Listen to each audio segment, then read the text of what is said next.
ទេសភាពនេះណាតទៅពីភ្លៀងមកមេហើយអូប្រៃកស៊ូពណ៌បៃតងឥឡូវយើងក៏បោកអាយបោកអីហាបាទ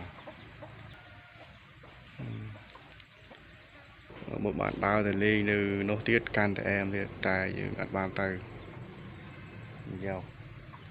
ទៅមានតែមើលបើកតាទ្វារមកឃើញទេសភាពប៉ុណ្ណឹងក៏ជាតិដែរក៏សូរីឡែកដែរ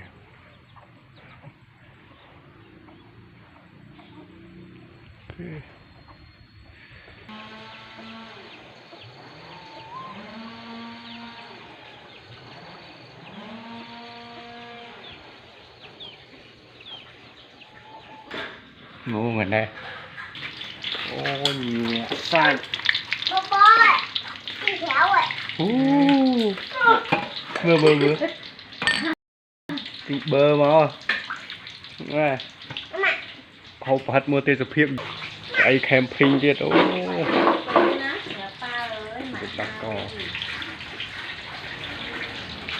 how you feel I feel no more.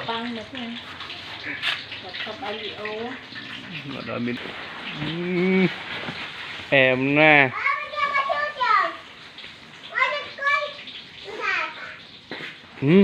Có ai bọc kê hỏi. Chào kê.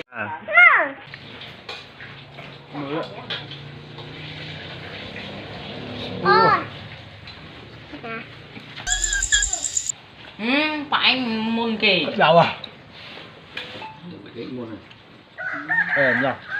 mày chưa thôi đã khéo mà chạy nhà nâng sọt đi Chỉ nói ghi ấy chứ Lục ơi